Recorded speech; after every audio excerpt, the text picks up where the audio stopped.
Hello everyone, my name is Zanin Isa. I'm a senior undergrad of mechanical engineering at IIT Patna. Hello everyone, I'm Dhawal Gupta, currently a junior undergrad in CSE department at IIT Patna.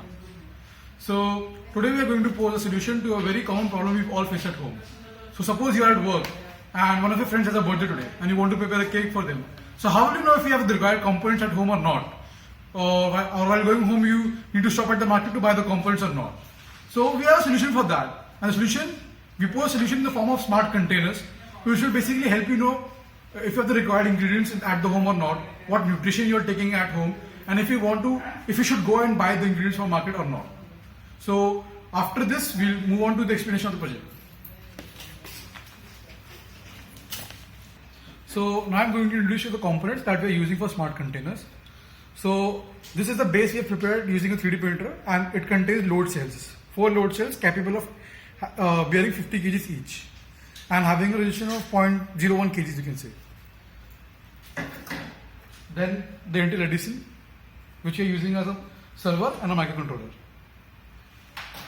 An amplifier to amplify the voltages from the load cells, and 1 kilo ohm resistors, that's it.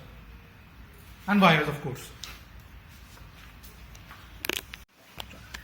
The basic principle by which the smart containers work is on force and moment balance.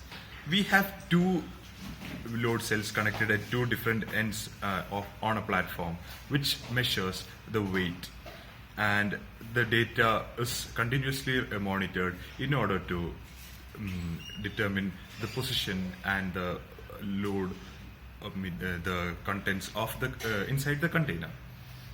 So this is the basic force and moment balance equation when there are 2 reaction forces and some amount of force is acting on it. Initially,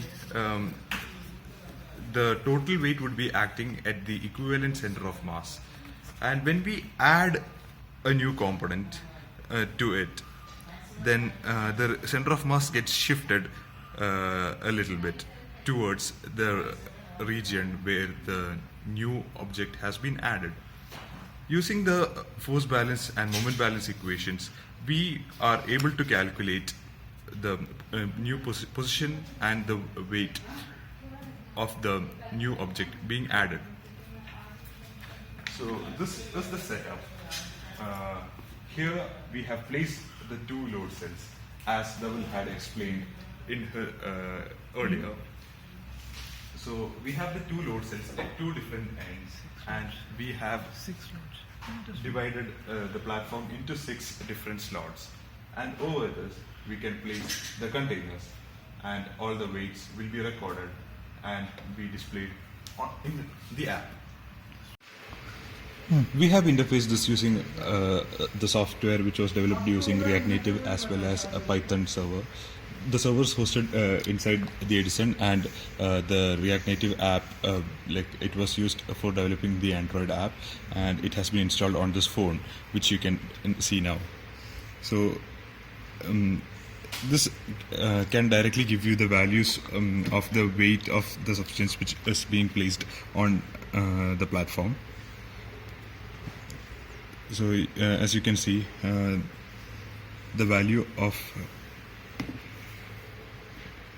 the substance being placed, the weight of the substance being placed on the platform is being recorded. The app enters the values of the weights into the database at 12 o'clock. This database can be accessed by clicking on the history. The history area actually helps in calculating for how long the substance which is being stored inside the container will be left. So now we are going to conclude our project and tell about the future scope of the project.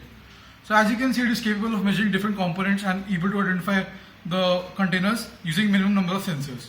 Now in the future, what we plan to do is we plan to integrate different recipes in the app so that the user can know what all dishes he can make with the available components in the kitchen. And it will also tell the nutrition value which the user is taking in by calculating the consumption of different components. So the user can keep a check on his health also at the same time. So yeah, that's by this I like to conclude this project. Thank you, Thank and you. have a nice day.